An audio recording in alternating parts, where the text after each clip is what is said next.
Coming up on this week's Redcast.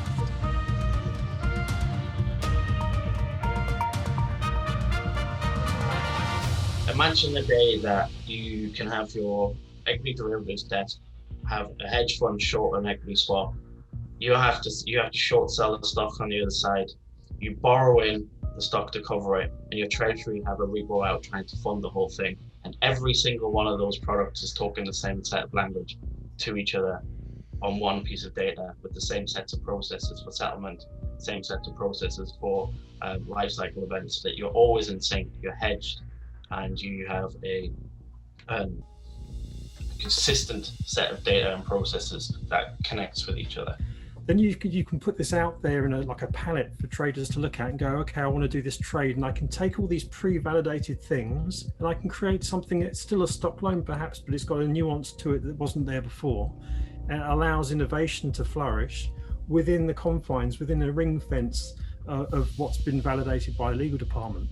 At the moment, just trying to change, just to do one new market, for instance, is fraught with all sorts of things, lots of friction applied to it, which, to some degree explains the reason that there's a higher rate of income associated to it. But it takes a lot of time to go through all of that and to explain to people what needs to be done and to get the validations for it. Imagine you could just say, okay, I want to do this, and by the end of the day, you've done a new type of trade. It was all pre-authorized.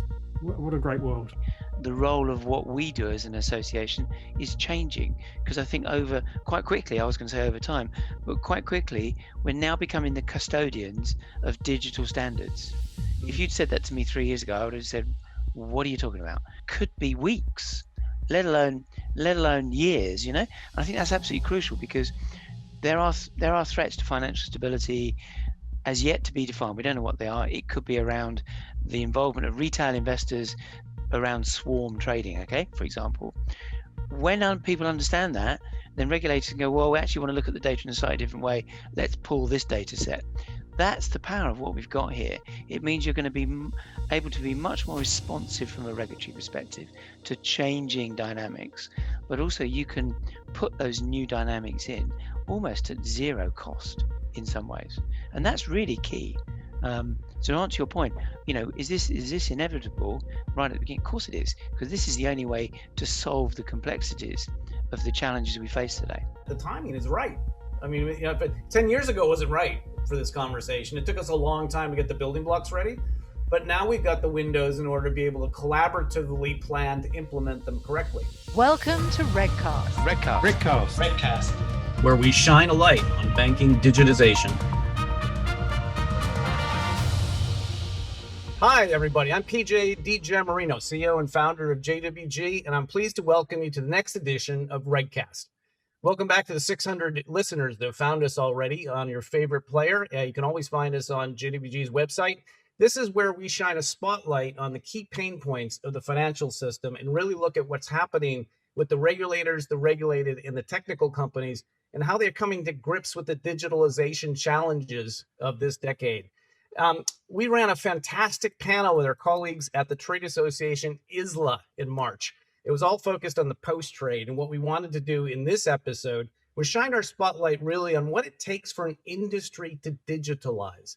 I thought it was a fantastic opportunity following that panel to rehash some of the questions, but really get the perspectives from the players here about what they're trying to do, what's truly different, and what does it mean for those that are out there looking to digitalize. This isn't a new subject for us, and certainly not for me. I started at McKinsey in 1990 when it was all about business process re-engineering and mutualizing to reduce costs. I set up JWG in 2006 really to focus on how to get the industry together around regulation and how to think about standards as part of the interpretive process.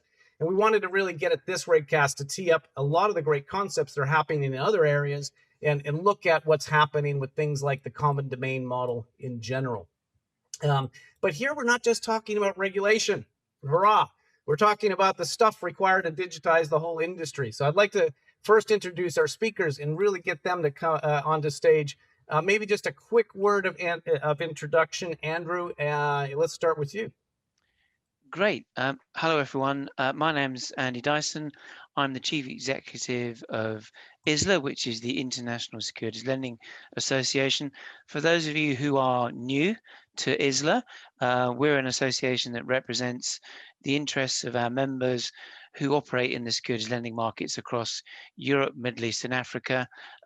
Most of our members, if not all, are large banks, institutions, and asset managers, and we do represent the entire securities lending value chain within our membership. Fantastic. Thank you. Adrian, let's go to you.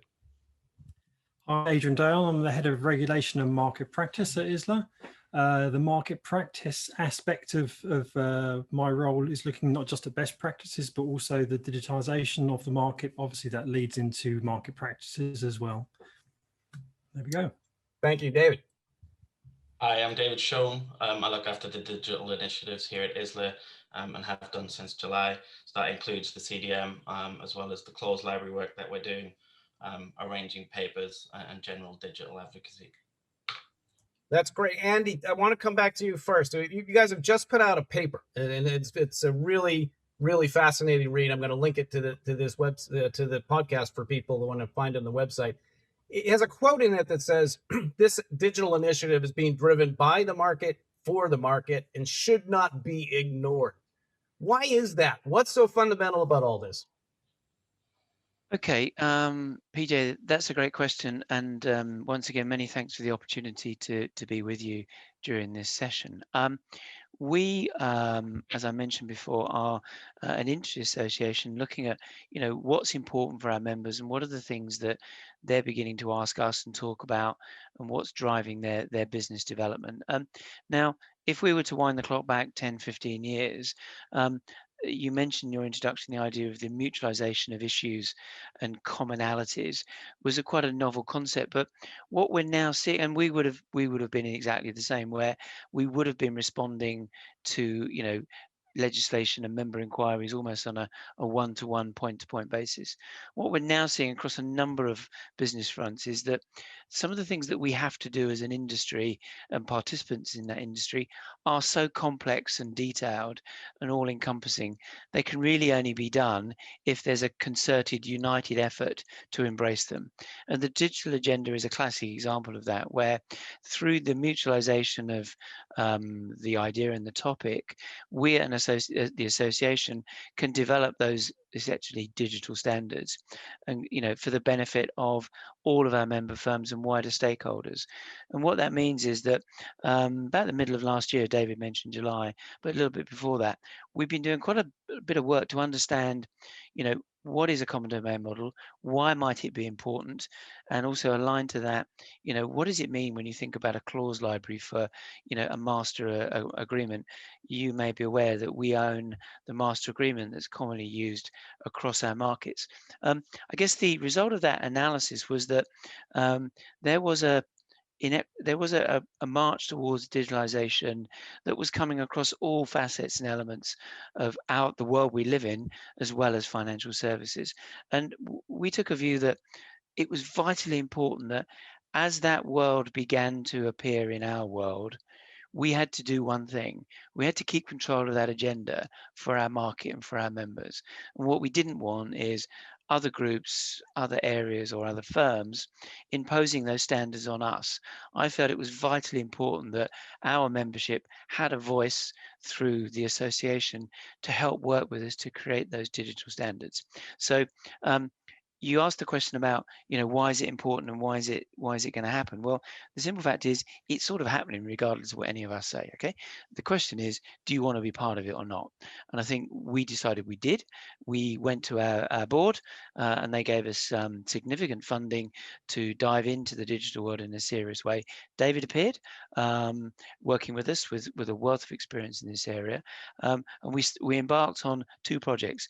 One was a common domain model, which David will talk about in a bit more detail, as well as a clause library project. And what's key about these things is they're beginning to address and create building blocks that will allow the markets to solve problems that have been endemic and with us for many, many years. And what I mean by that is that all of our member firms are struggling and dealing with legacy systems, many of which are 20, 30 years old. We're one of the few physically settled markets in the world today. What I mean by that is we actually move bunches of collateral and cash all around the financial system every single day. So it's very important that we understand the sensitivities of the operational impact of getting that wrong. We have a process today, which frankly is not very efficient. I'm sorry for all the people who, are in the middle of that doing their best, but it's not. And there's no particular fault for that. It's just the way it's grown up. But the world of let's just dig in there for a second, David. Sure. Can you tell us a bit what are these common domain models and clause libraries, and how are they going to help with this agenda? Yeah, sure. So a common domain model is a common technical representation of not only the transaction and the product, but also the events and the business processes and the operations that surround that.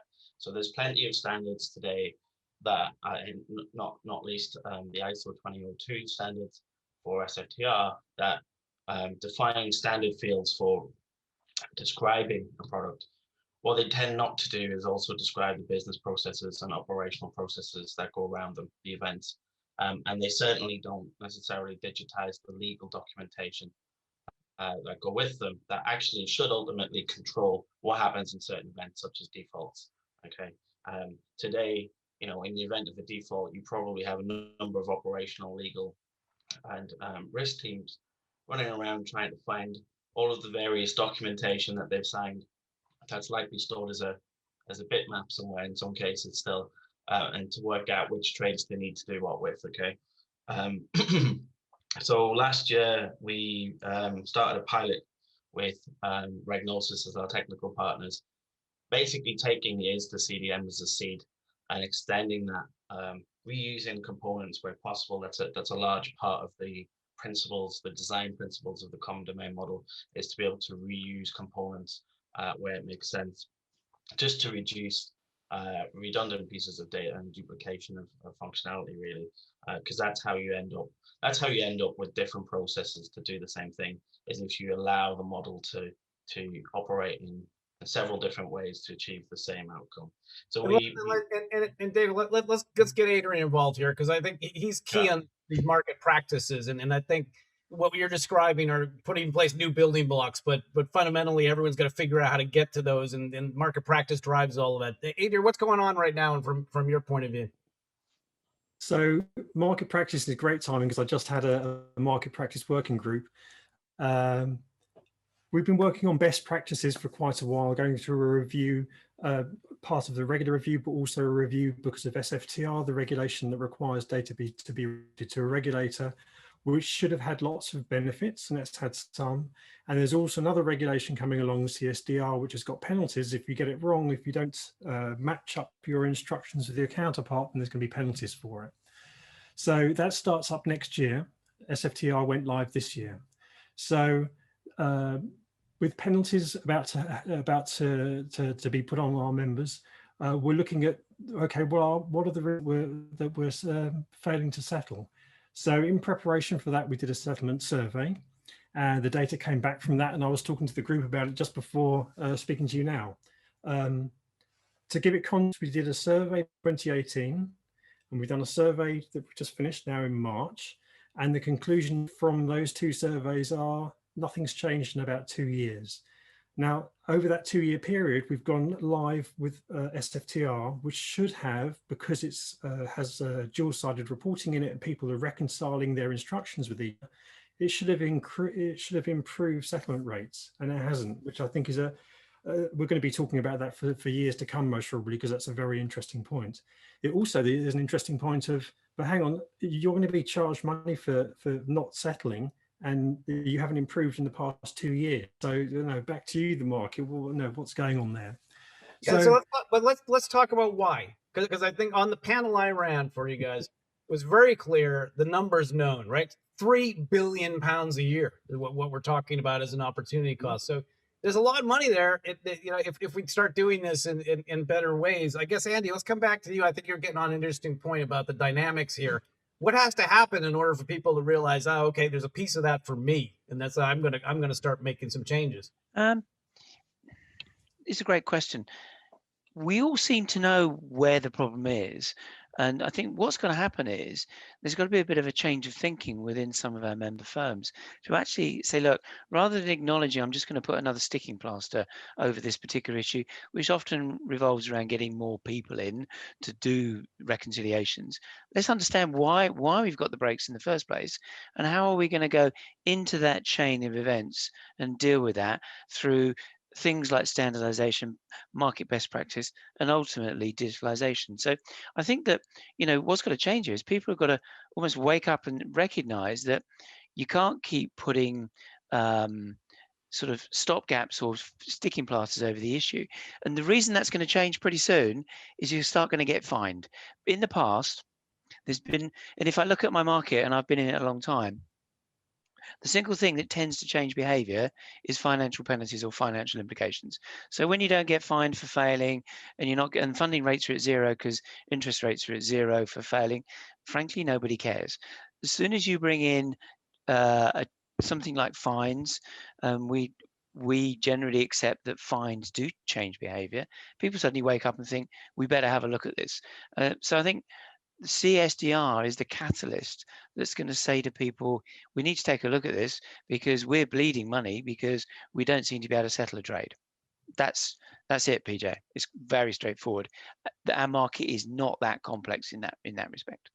So, David, you ought to then be seeing lots of mobilization from the vendors and the service providers and then the data providers in this space, recognizing and starting to pull on what you're doing. Is that the case? Are you starting to see take up in what you're doing? So yeah, I would say that I've been pleasantly surprised with the amount of interaction that we've received, particularly after the pilot. So we held a showcase just before Christmas, in which actually it was 3 of the primary vendors in our industry, all working together to execute, then book and then reconcile one set of data using the CDM in what I think is the first true demonstration of interoperability between those 3 vendors, in all the time that we've been talking about interoperability for SFTR, for instance.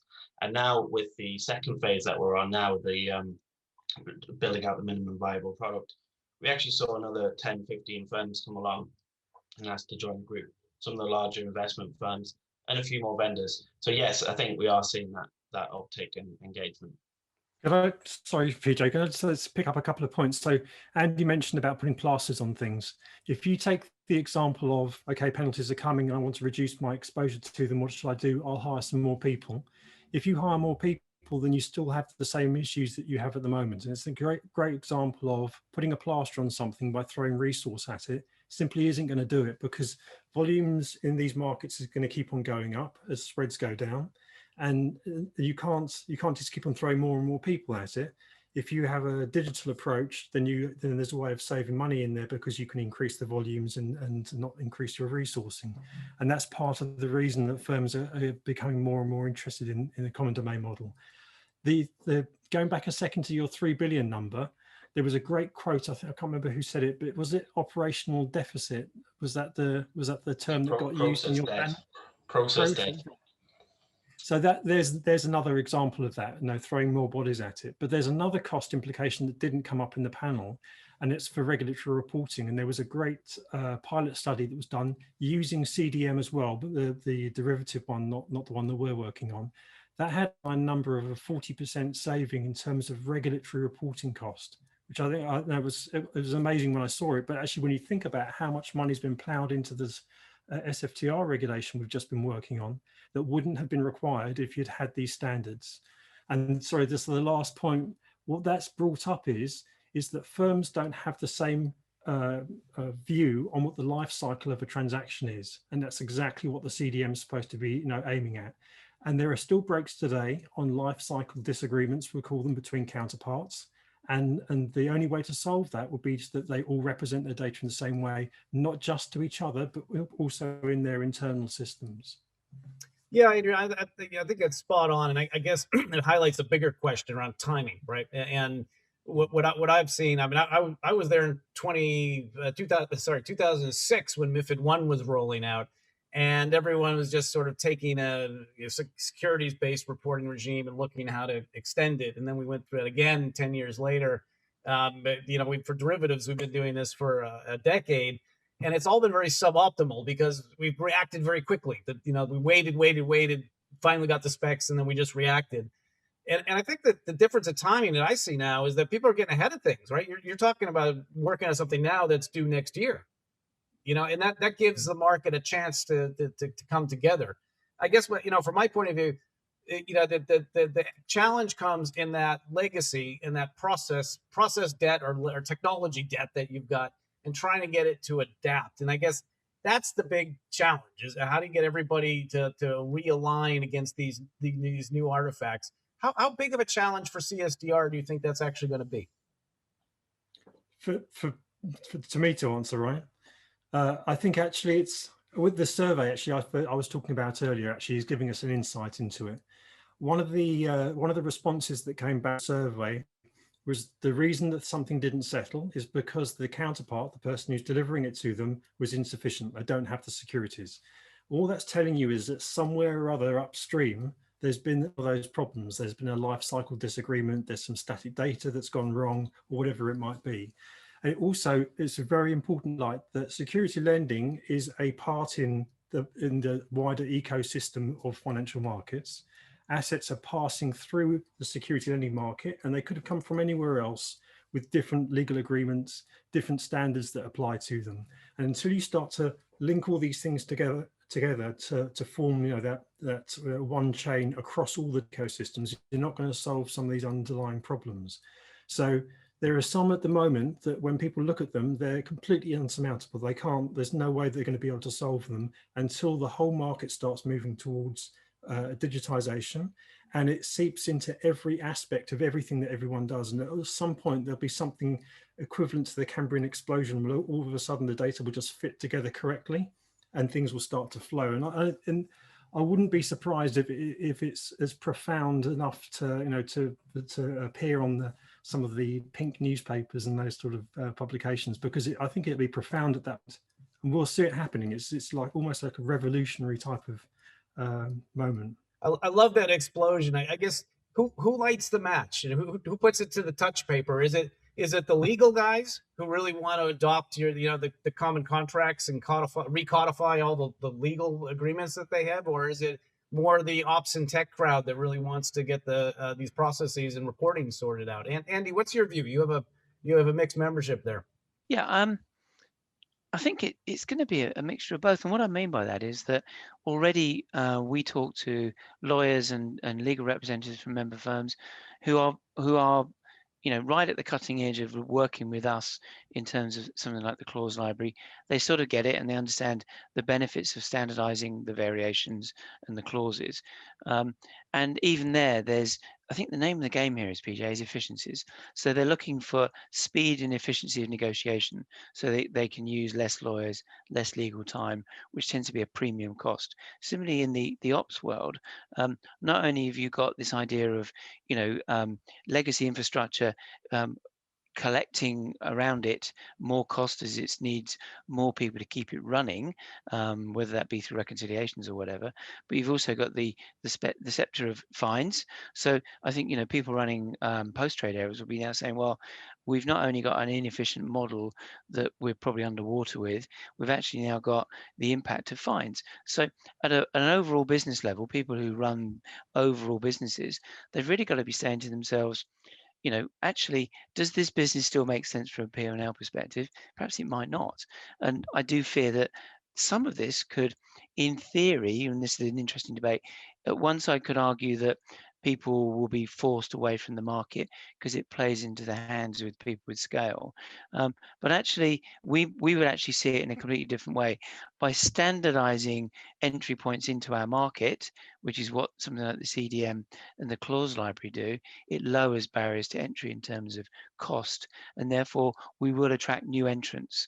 And we've already seen quite a lot of interest from firms who you might regard as sitting on the periphery of our markets, custody providers, etc., who get what we're trying to do immediately. So I think this is a business-wide decision. It's all about efficiencies and cost saving, because don't forget, the markets that most people are trading in today are apart from the odd volatility around things like COVID, are generally benign, and it's harder to make money every single day. And therefore, if you can create efficiencies on the cost side of the business, that's got to be where you're focusing. So I think, does that answer your question, PJ? Yeah, I think it does, and it forces us into that standards discussion. I wanted to bring David in on here. So David, standards are great to talk about because everyone just nods their head and says yes, but there's actually so many of them, and what we're talking about is actually changing the way standards are done. So a lot of the way regulators have approached standards is to give us data points. They come up with an Excel table. They say, this is what we want to see in it, and we give you some rough scenarios, and you guys knock yourselves out and tell us how it's going to work. What changes with CDM in your mind, and what additional thinking has to be done to make this a more viable set of standards? So the things that are different for me is, I mean, the as you said, right, we've got plenty of standard sets of data points in the working groups that not just at ISLA, but also ISLA and ICMA are also running their own programs, developing their product bases. A lot of the focus is actually more on, right, what's the operational business process behind this? And more importantly, what should it look like? What should it look like ideally? So it's codifying that process behind the business events, where I think there's the first difference. And the second one is, I think this is the first time I've seen this level of collaboration across the global markets communities. So all three associations working together to come up with a way that all of our product classes interact in a common language. So imagine that you're head of technology for a large broker dealer. Your team supports multiple businesses, right? They've all got to learn multiple code bases, multiple different databases. You probably spend 50% of your budget keeping the lights on, trying to keep systems talking to each other. Okay. Imagine the day that you can have your equity derivatives desk have a hedge fund short an equity swap. You have to short sell the stock on the other side. You borrow in the stock to cover it, and your treasury have a repo out trying to fund the whole thing. And every single one of those products is talking the same set of language to each other on one piece of data, with the same sets of processes for settlement, same sets of processes for life cycle events, so that you're always in sync, you're hedged, and you have a consistent set of data and processes that connects with each other. That's the dream. And PJ, just echoing David's point, I think you can see from what he's saying is this is so important, particularly the way we're aligning with the other associations. It has to be in the hands of people like us, because if a big provider or commercial provider or vendor got hold of this, the standards, they would almost have a monopoly, and that would be wrong for all parties concerned. So it's vitally important that these standards are developed and maintained through people like us, and that's partly why the role of what we do as an association is changing, because I think quite quickly, I was going to say over time, but quite quickly, we're now becoming the custodians of digital standards. If you'd said that to me 3 years ago, I would have said, what are you talking about? But here we are today actually talking about that, because if you think about how transformational what David's talking about could be, we've got to keep our arms around it for the benefit of the markets and our members. No, that's a great point. And Adrian, I'd like to come back to you on that, because there's another add-on for regulation, which is you also become custodians of the linkage between those standards and regulatory text. Because ultimately, it doesn't matter, well, depending where you are, the market practice is important, but ultimately you need to satisfy the law. So what is this going to mean for the market practice groups and how they think about digitizing the interpretation of the law around, for the purposes of the market? So in terms of the day-to-day practices that we have today, and those obligations that people are reporting to, nothing's going to change in those, because you can use CDM, you can translate it into the thing the regulator asks for. I'm going to go back to SFTR again, and it's been quoted as one of those things that introduced a great standard to the market, or it actually started the process and got firms to talk together, to collaborate and to create standards, but it was done through a regulatory imperative. So it's great for regulators to see some data, and I use that reservedly as well, because it doesn't show the entire market, and they fully understand that, which is why you have to have iterations of the regulation. But it's getting us heading in the right direction. So if you've got CDM, you can start having conversations with them about moving from push to pull. So we're pushing regulatory data to them at the moment. And each time they think, oh, there's something else I want to see, then you end up with another bespoke regulation, another bespoke data point that perhaps the market doesn't have, or shouldn't, shouldn't be creating to do that reporting. We can change to, do you know what? I'm not going to push the data to you. It's right here. There's a standard representation of the whole thing. Come and take what you want. And you can see regulators doing that already, saying, do you know, actually, that's that pilot scheme that I spoke to you about earlier, about the 40% saving. Other regulators, and this is one of those things Andy was alluding to earlier, from a firm perspective, but regulators are doing the same. When one regulator says, okay, I've nailed it, I've got it now, and I'm putting the data I want, and I can change the regulation around, it validates it against the CDM. Yes, that's what I wanted to have. Press the go button, all done. Participants, or the people who are pushing the data beforehand, don't have to do anything, so that they've got their cost saving. Another regulator is going to go, well, how did they do that? I want to have some of that action as well, because then they get the transparency they want to have. Also, Adrian, you're right, absolutely spot on. But PJ, look at this. How long did it take the market to formulate SFTR? It's about 10 years, right, from when it was conceived to when it was delivered. So we might argue, and I've said it several times, that's now solving a problem that no longer exists. But there you go, hey ho, that's the nature of regulation. But the speed to market of regulation in the future could be weeks, let alone years. And I think that's absolutely crucial, because there are threats to financial stability as yet to be defined. We don't know what they are. It could be around the involvement of retail investors around swarm trading, okay, for example. When people understand that, then regulators can go, well, we actually want to look at the data in a slightly different way. Let's pull this data set. That's the power of what we've got here. It means you're going to be able to be much more responsive from a regulatory perspective to changing dynamics, but also you can put those new dynamics in almost at zero cost in some ways. And that's really key. So to answer your point, is this inevitable right at the beginning? Of course it is, because this is the only way to solve the complexities of the challenges we face today. Yeah. That's a fantastic point. We've had a couple of these episodes of Breakcast. We focused a lot on GameStop and what it means to the infrastructure. And there's a whole world of change coming, especially as we move to T+1 and thinking about the kind of creaky infrastructure we've got today. So I think there's a lot there that to unpick for people. But I think the point being that the timing is right. I mean, 10 years ago it wasn't right for this conversation. It took us a long time to get the building blocks ready. But now we've got the windows in order to be able to collaboratively plan to implement them correctly. As we go at this again.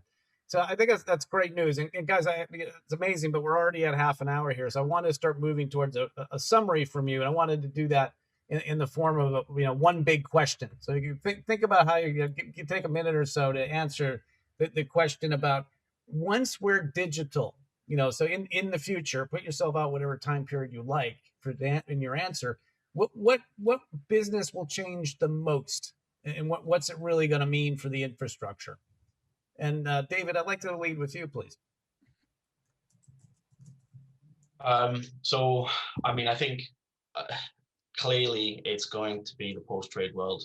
As soon as you can integrate digital legal documentation along with a standard representation of your transactions, you've got a smart contract, right? Well, that doesn't have to live on a chain. It can live anywhere you want. The apps on your phone today effectively are all operating through smart contracts. But look at how little operational support you require to run something like Uber, right? So that, I think, is what we're going to see change the most in the next 10 years. Thank you. Great point. Adrian, let's go to you next. I've got a whole bunch of them. Actually, we can go on for another half an hour. But actually, one of the things I like to think about is innovation. It sort of tags a little bit with what David was saying. When you have this standardization, especially in the legal sphere, all of the individual parts of a legal contract have been validated by your legal department, and they could go through validating all the different combinations of the variants of that legal contract as well.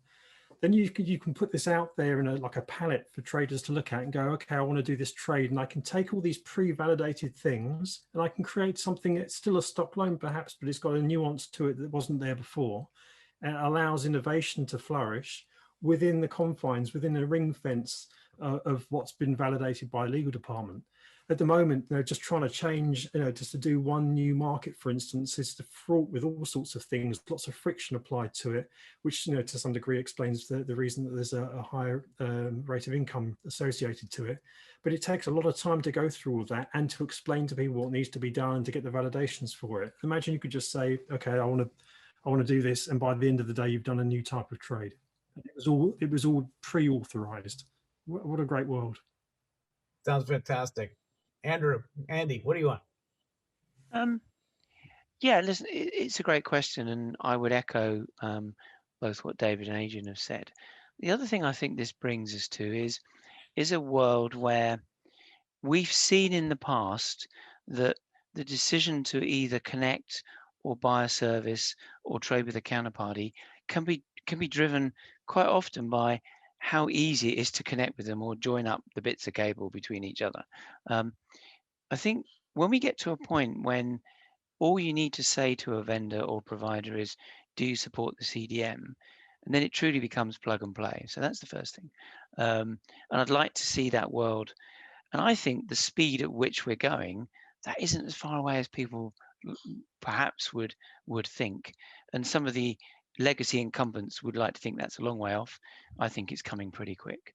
The other point I'd like to see is that means I want market participants and vendors to compete on the quality of their products and services, not how well they can connect it up with each other, which has been a factor in the past, which means that the entry point for startups with new ideas and new creativity and new products is much lower than it was ever been.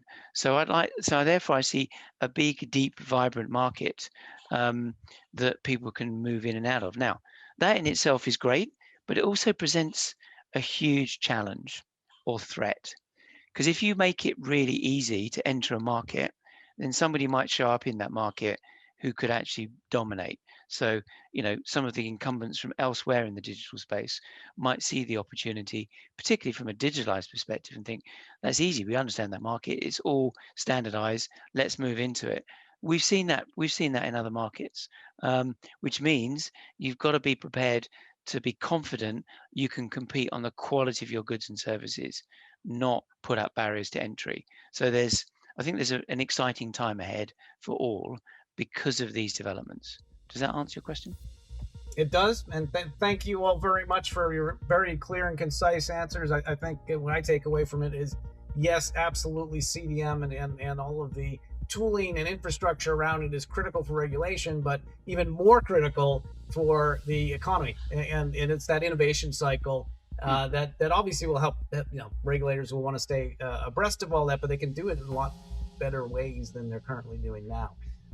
So for me, that's a fantastic wrap up. Thank you very much, gentlemen. It's been a pleasure working with you over the last couple of weeks. And for those of you who are listening to this for the first time, please subscribe so you can keep following this conversation.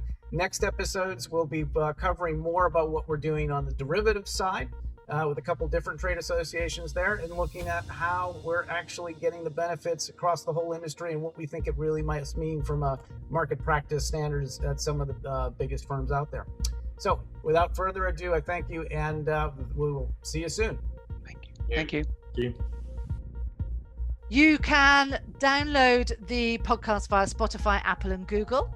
But also, I'd encourage people to come to the JWG website, which, as hopefully you will know, is jwg-it.eu.